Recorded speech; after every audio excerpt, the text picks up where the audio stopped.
Hello friends, ತಮಗೆಲ್ಲರಿಗೂ ನನ್ನ ಚಾನಲ್ಗೆ ಸುಸ್ವಾಗತ.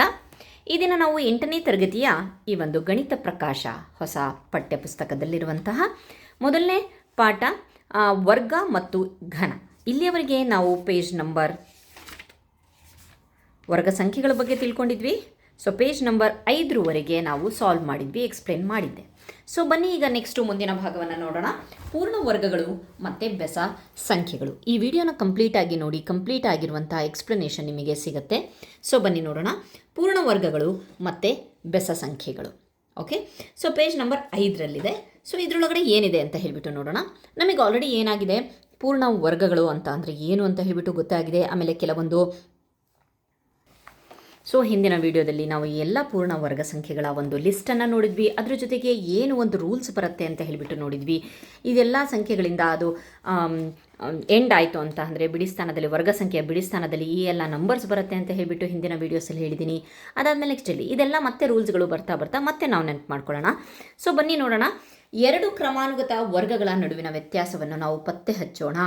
ನೀವು ಏನನ್ನು ಗಮನಿಸ್ತೀರಿ ಅಂತ ಹೇಳಿಬಿಟ್ಟು ಕೊಟ್ಟಿದ್ದಾರೆ. ಏನು? 4 - 1 2 ಕ್ರಮಾನುಗತ ವರ್ಗಗಳ ನಡುವಿನ ವ್ಯತ್ಯಾಸ. ಓಕೆ, 4 - 1 ಫಸ್ಟು ಯಾವುದಿದೆ?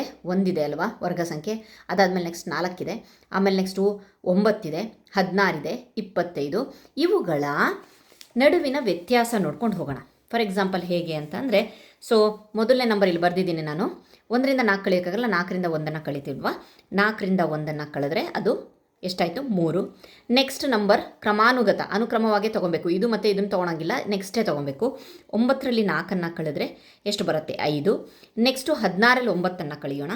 16ರಲ್ಲಿ 9 ಕಳೆದ್ರೆ 7. ನೆಕ್ಸ್ಟು 25 ಮತ್ತು 16. 25ರಲ್ಲಿ 16 ಕಳೆದ್ರೆ 9. ನೆಕ್ಸ್ಟ್ ಇದಾದಮೇಲೆ ಇನ್ನೊಂದು ನಂಬರ್ ಬರುತ್ತಲ್ವಾ. ಅದು ಯಾವುದಪ್ಪ ಅಂತಂದರೆ 36. 36ರಲ್ಲಿ ಹಾಗೆ ಕಂಟಿನ್ಯೂ ಮಾಡ್ಕೊಂಡು ಹೋದರೆ 36ರಲ್ಲಿ 25 ಕಳೆದ್ರೆ ಎಷ್ಟು? 11. ಇದೇ ರೀತಿ ನೋಡಿದ್ರೆ ನಮಗೇನಾಗುತ್ತಪ್ಪ ಅಂತಂದರೆ, ಹೀಗೆ ನಾವು ವರ್ಗ ಸಂಖ್ಯೆಗಳನ್ನು ನಾವು ಕಂಟಿನ್ಯೂ ಮಾಡ್ಕೊಂಡು ಹೋದರೆ ಒಂದಿಲ್ಲಿ ವಿನ್ಯಾಸ ಸಿಗತ್ತೆ. ಏನು ವಿನ್ಯಾಸ ಅಂತಂದರೆ, ಅದೇ ವಿನ್ಯಾಸ ಪೂರ್ಣ ವರ್ಗಗಳು ಮತ್ತು ಬೆಸ ಸಂಖ್ಯೆಗಳಿಗಿರುವ ಒಂದು ಸಂಬಂಧವನ್ನು ತೋರಿಸುತ್ತೆ. ಏನಪ್ಪ ಅಂತಂದರೆ, ಇದರಿಂದ ನೀವು ನೋಡಬಹುದು, ಕ್ರಮಾನುಗತ ವರ್ಗ ಸಂಖ್ಯೆಗಳನ್ನು ಕಳೆಯೋದ್ರಿಂದ ಏನಾಗ್ತಾ ಇದೆ, ನಮಗೆ ಬೆಸ ಸಂಖ್ಯೆಗಳು ಸಿಗ್ತಾ ಇದೆ. 3, 5, 7, 9, 11 ಇದು ಒಂದು ಪಾಯಿಂಟ್ ಆಗಿರ್ಬೋದು. ನೆಕ್ಸ್ಟ್ ಮುಂದೆ ನೋಡೋಣ ಏನಂತ ಹೇಳಿ.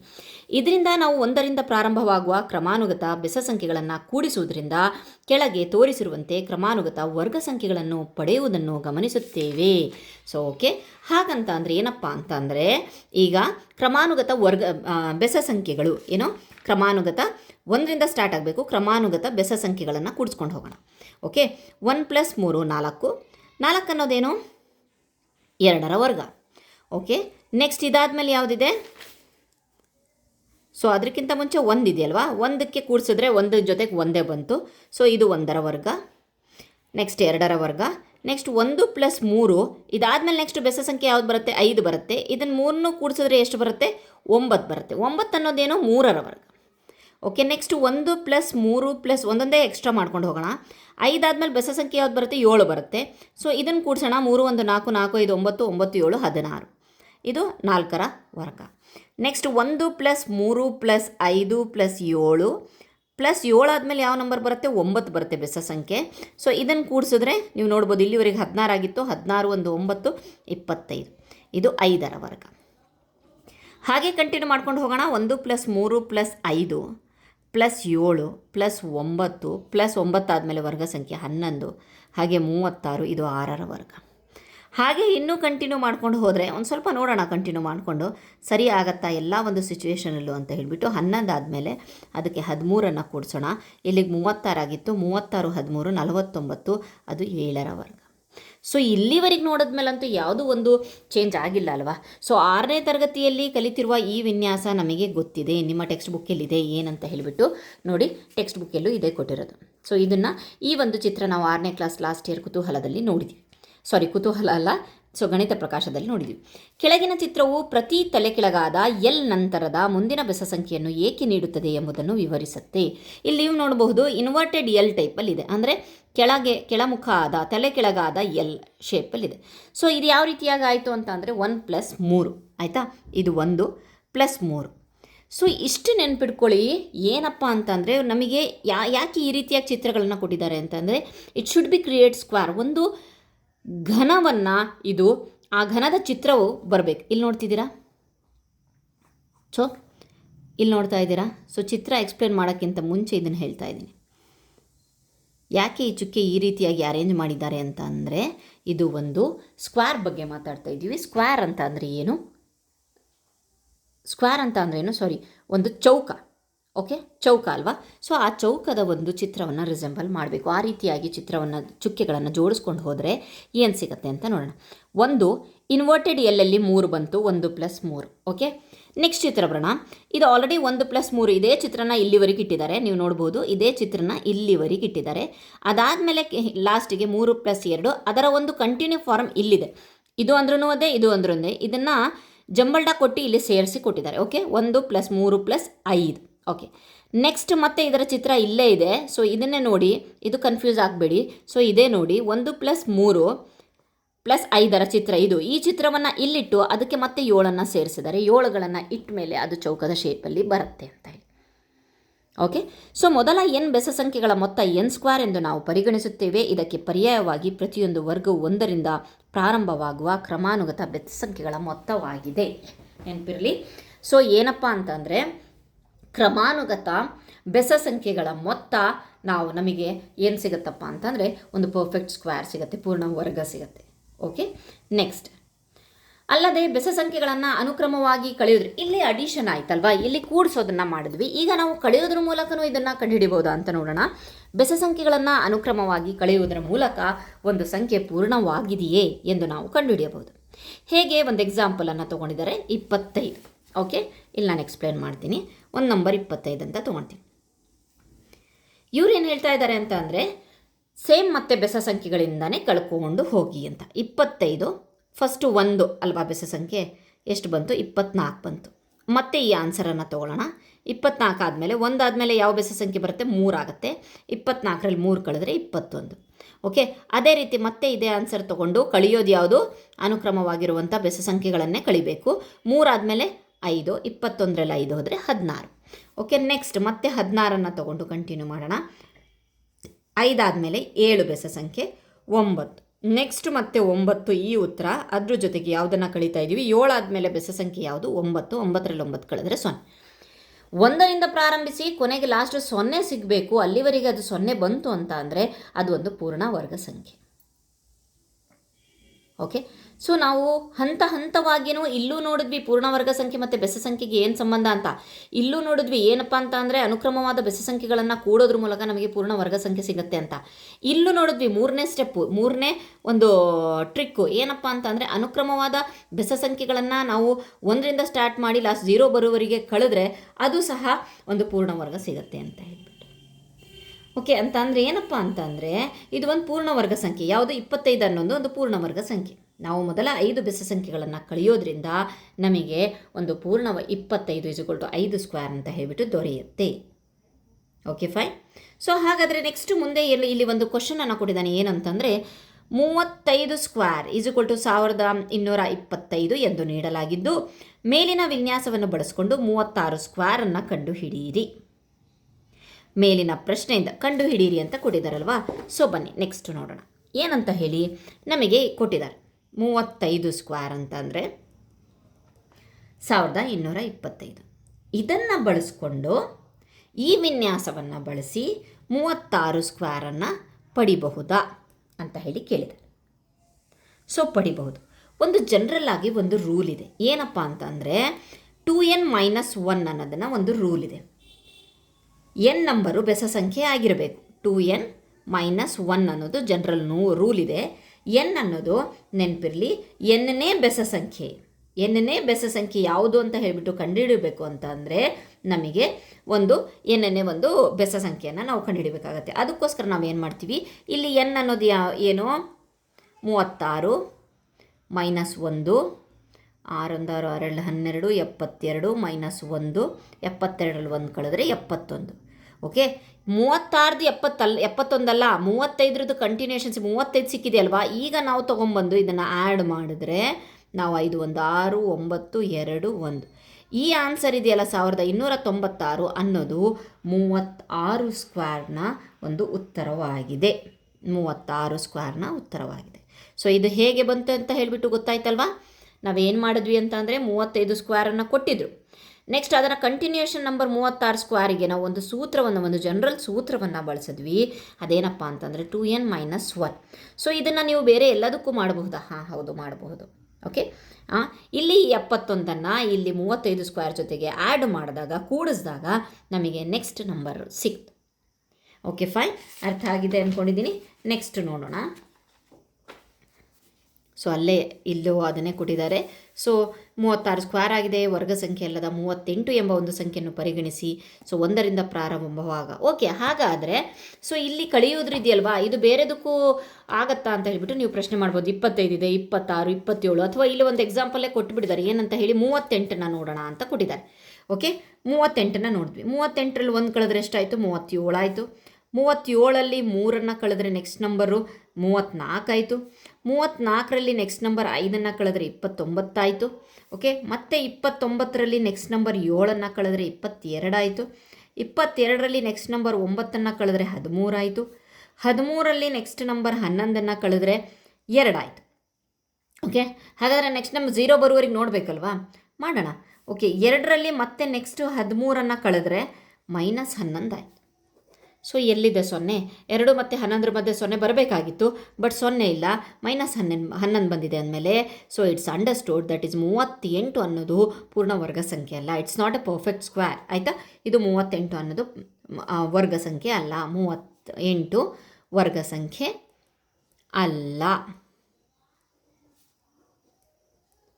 ಓಕೆ, ನೋಡಿ, ಸಬ್ಸ್ಟ್ರಾಕ್ಷನ್ ಮೆಥಡಲ್ಲಿ ವ್ಯವಕಲನ ಒಂದು ಕಳೆಯೋದು ಮೂಲಕನೂ ಸಹ ನಮಗೆ ಬಂತು.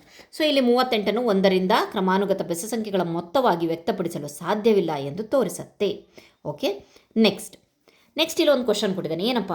2 ಕ್ರಮಾನುಗತ ಪೂರ್ಣ ವರ್ಗಗಳ ನಡುವೆ ಎಷ್ಟು ಸಂಖ್ಯೆಗಳಿವೆ ಎಂಬುದನ್ನು ಕಂಡುಹಿಡಿಯಿರಿ. ನೀವು ಒಂದು ವಿನ್ಯಾಸವನ್ನು ಗಮನಿಸಿದ್ದೀರಾ ಅಂತ ಹೇಳಿ. ಏನಂತೆ? 2 ಕ್ರಮಾನುಗತ ಪೂರ್ಣ ವರ್ಗ ಸಂಖ್ಯೆಗಳು. ಸೊ ನಾವು ಸ್ಟಾರ್ಟ್ ಮಾಡೋಣ 1ರಿಂದ. ಪೂರ್ಣ ವರ್ಗ ಸಂಖ್ಯೆಗಳು ಎಲ್ಲಿಂದ ಸ್ಟಾರ್ಟ್ ಆಗುತ್ತೆ? 1. ಅವನೇನು ಕೇಳ್ತಿದ್ದಾನೆ? ನೆಕ್ಸ್ಟ್ ನಂಬರ್ ಯಾವುದು? 4. ಕ್ರಮಾನುಗತ ವರ್ಗ ಸಂಖ್ಯೆ. ಇದರ ಮಧ್ಯ ಎಷ್ಟು ನಂಬರ್ಸ್ ಬರ್ತವೆ? ಓಕೆ, ಈ 2 ಪೂರ್ಣ ವರ್ಗಗಳ ಸಂಖ್ಯೆ ನಡುವೆ ಎಷ್ಟು ನಂಬರ್ ಬರುತ್ತೆ? ಯಾವ್ದು ಬರುತ್ತೆ? 1 ಬಿಟ್ಟು ಬಿಡಿ, 2 ಬರುತ್ತೆ, 3 ಬರುತ್ತೆ ಅಲ್ವಾ? ಸೊ ಎಷ್ಟು ನಂಬರ್ ಆಯಿತು? 2 ನಂಬರ್ ಆಯಿತು. ಓಕೆ, 2 ಸಂಖ್ಯೆಗಳು ಬರುತ್ತೆ. ಓಕೆ, ಅದಾದಮೇಲೆ ನೆಕ್ಸ್ಟ್ ವರ್ಗ ಸಂಖ್ಯೆ 9. ಇವೆರಡರ ಮಧ್ಯೆ ಯಾವುದಾದ್ರು ಬರುತ್ತೆ? 5 ಬರುತ್ತೆ, 6 ಬರುತ್ತೆ, 7 ಬರುತ್ತೆ, 8 ಬರುತ್ತೆ. 4 ಸಂಖ್ಯೆಗಳು ಬರುತ್ತೆ. ಓಕೆ, ನೆಕ್ಸ್ಟ್ ಹಾಗೆ ಕಂಟಿನ್ಯೂ ಮಾಡೋಣ. 9 ಆದಮೇಲೆ ಯಾವ್ದು ಬರುತ್ತೆ? 16 ಆಗುತ್ತೆ. ಇದ್ರದ್ದು 10, 11, 12, 13, 14, 15, 3, 6 ಸಂಖ್ಯೆಗಳು ಬಂತು. ಹಾಗೆ ಕಂಟಿನ್ಯೂ ಮಾಡೋಣ. 25. ಸೊ ಇಲ್ಲಿ 6 ಇದೆ ಅಂತ ಅಂದಮೇಲೆ ಆಬ್ವಿಯಸ್ಲಿ ಇಲ್ಲಿ 8 ಸಂಖ್ಯೆಗಳು ಬರುತ್ತೆ. ನೀವು ಕೌಂಟ್ ಮಾಡಿಕೊಂಡು ಹೋಗಬಹುದು 24ವರೆಗೆ. ಓಕೆ, ಒಂದು ವಿನ್ಯಾಸ ಇದೆ. ಏನು ವಿನ್ಯಾಸ ಇದೆ ಅಂತ ಹೇಳಿಬಿಟ್ಟು ನೋಡ್ತೀರಾ? ಸೊ ಆ ವಿನ್ಯಾಸವನ್ನು ನೀವು ಹೇಳಬಹುದು. ಏನಪ್ಪ ಅಂತಂದರೆ, ಹಾಗಾದರೆ ಇಲ್ಲಿ ಒಂದು ವಿನ್ಯಾಸ ಗಮನಿಸ್ತೀರಾ ಅಂತಂದ್ರೆ, ಹೌದು, ಇಲ್ಲಿ ಒಂದು ವಿನ್ಯಾಸ ಇದೆ. ಅದು ಏನು ವಿನ್ಯಾಸಪ್ಪ ಅಂತಂದರೆ, ಇಲ್ಲಿ ಫಸ್ಟು ಏನಪ್ಪ ಅಂತಂದರೆ ಒಂದು ಸ್ವಾಭಾವಿಕ ಸಂಖ್ಯೆಗಳು ಮತ್ತು ಅನುಕ್ರಮವಾದಂತಹ ಪೂರ್ಣ ವರ್ಗ ಸಂಖ್ಯೆಗಳ ಮಧ್ಯ ಒಂದು ವಿನ್ಯಾಸ ಇದೆ. ಆ ವಿನ್ಯಾಸ ಏನಪ್ಪ ಅಂತಂದರೆ 2n. 2n ಮೂಲಕ ಅದು ಜಾಸ್ತಿ ಆಗ್ತಾ ಇದೆ. ಉದಾಹರಣೆಗೆ ಇಲ್ಲಿ ನೋಡಿ ಈ ಸೂತ್ರನ ಹಾಕಿ. ಇಲ್ಲಿ ಮೊದಲನೇ ಟರ್ಮ್ ಅಲ್ವಾ, 2 1 2, ಎಷ್ಟು ಸಿಕ್ತು? 2 ಸಿಕ್ತು. ಅದಾದಮೇಲೆ ಇಲ್ಲಿ ನೆಕ್ಸ್ಟ್ ಎರಡನೇ ಟರ್ಮು 2 2 4 ಸಂಖ್ಯೆಗಳು ಸಿಕ್ತು. 2 3 6 ಸಿಕ್ತು. Next term 2 4 term 2 4 8. ಸೊ ಹಾಗೆ ಕಂಟಿನ್ಯೂ ಮಾಡ್ಕೊಂಡು ಹೋದರೆ ಸೊ 2n ಸೂತ್ರಕ್ಕೆ ಬಹಳ ಸಮಂಜಸವಾಗಿ ಇಲ್ಲಿ ನಮಗೆ ಒಂದು ವಿನ್ಯಾಸ ಸಿಗುತ್ತೆ. Okay, fine. ಹಾಗಾದರೆ ನೆಕ್ಸ್ಟನ್ನು ನೋಡೋಣ. ಫಾರ್ ಎಕ್ಸಾಂಪಲ್, ಈಗ ಒಂದು ವೇಳೆ ಇನ್ನು ಮುಂದೆ ನೀವು ಒಂದು ವಿನ್ಯಾಸವನ್ನು ಗಮನಿಸಿದ್ದೀರಾ ಅಂತಂದರೆ ನಾನು ಎಕ್ಸಾಂಪಲ್ 1 ತೊಗೊಳ್ತೀನಿ. ದೊಡ್ಡದು ತೊಗೊಂಡ್ಬಿಡೋಣ. 98 ಸ್ಕ್ವೇರ್ ಮತ್ತು 99 ಸ್ಕ್ವೇರ್. ಈ 2 ವರ್ಗ ಸಂಖ್ಯೆಗಳ ನಡುವೆ ನೀವೀಗ ಹೇಳ್ಬೋದು ಎಷ್ಟು ಸಂಖ್ಯೆಗಳು ಇದೆ ಅಂತ ಹೇಳ್ಬಿಟ್ಟು. ಎಷ್ಟು ಸಂಖ್ಯೆಗಳು ಇದೆ ಅಂತ ಹೇಳಿ. ಎಷ್ಟಿರ್ಬೋದು? 98ರ ವರ್ಗ ಅಂತೂ ನನಗೆ ಗೊತ್ತಿಲ್ಲ, 99ರದ್ದು ವರ್ಗ ನನಗೆ ಗೊತ್ತಿಲ್ಲ. ಆದರೆ ಇವ್ರ ಮಧ್ಯೆ ಎಷ್ಟು ಸಂಖ್ಯೆಗಳು ಈ ರೀತಿಯಾಗಿ ಸೊ ಇಲ್ಲೇನೋ ನಾವು 9 ಮತ್ತು 16 ನಂಬರ್ ಆದಮೇಲೆ ಹೇಳಿಬಿಟ್ವಲ್ವಾ. 98ರ ವರ್ಗ ಮತ್ತು 99ರ ವರ್ಗ ಸಂಖ್ಯೆ ಹೇಳ್ತಾ ಇರೋದು ನಾನು.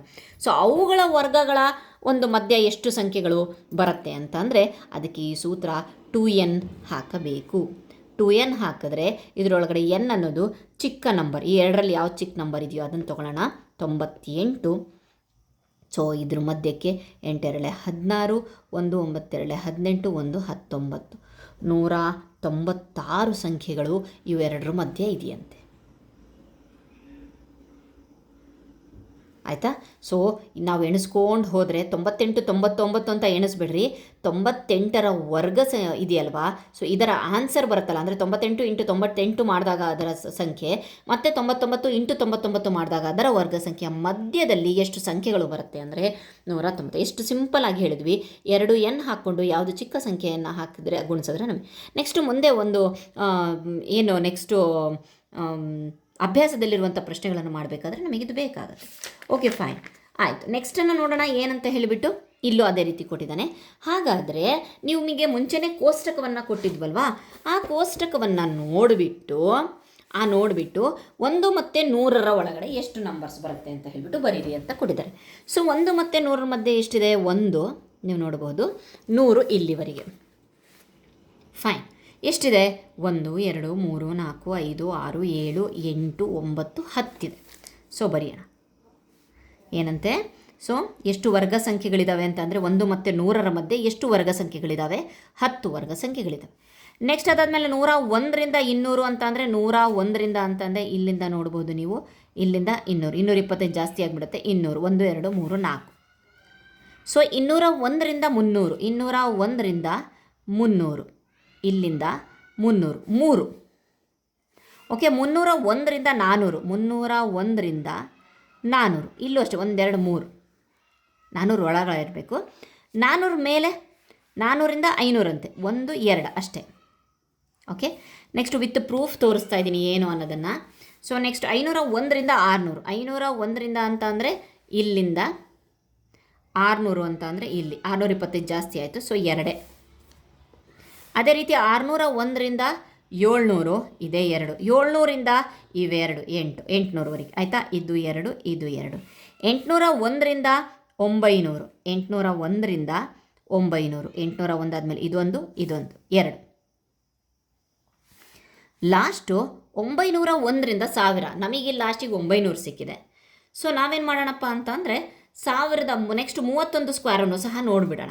ಯಾಕೆ ಅಂತಂದರೆ 31 ಸ್ಕ್ವೇರ್ ನೋಡಿದ್ರೇ ನಮಗೆ ನೆಕ್ಸ್ಟ್ 1000 ಒಳಗಡೆ ಬರುತ್ತಾ ಅಂತ ಹೇಳಿಬಿಟ್ಟು ನೋಡೋದು. ಸೊ ಬನ್ನಿ ನೋಡಿಬಿಡೋಣ 31 ಸ್ಕ್ವೇರಿನ ಬೆಲೆ ಎಷ್ಟು ಅಂತ ಹೇಳಿಬಿಟ್ಟು. Okay, fine.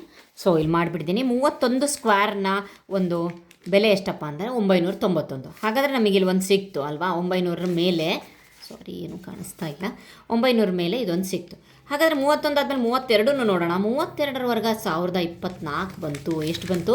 1024. ಹಾಗಾದರೆ 1000ಕ್ಕಿಂತ ಜಾಸ್ತಿ ಆಯಿತು. ಆದರೆ ಇದು ಒಂದೇ ಸಿಕ್ಕಿರೋದು ನಮಗೆ 31 ಅಂತ ಅಂದರೆ ಅಲ್ಲಿ ಒಂದೇ ಸಿಕ್ಕಿದೆ. ಸೊ ಇದು ನಡುವಿನ ಸಂಖ್ಯೆಗಳನ್ನು ತಿಳಿಸುತ್ತೆ. Okay, fine. ನೆಕ್ಸ್ಟ್ ಏನು ಹೇಳ್ತಾ ಇದೆ ಅಂತ ನೋಡೋಣ. ಸೊ ಇಲ್ಲಿವರೆಗೆ ಇದನ್ನು ಮುಗಿಸೋಣ. ನೆಕ್ಸ್ಟ್ ಒಂದು ವಿಡಿಯೋದಲ್ಲಿ ನಾನು ಪೂರ್ಣ ವರ್ಗಗಳು ಮತ್ತು ತ್ರಿಕೋನ ಸಂಖ್ಯೆಗಳ ಬಗ್ಗೆ ಮಾಡ್ತೀನಿ.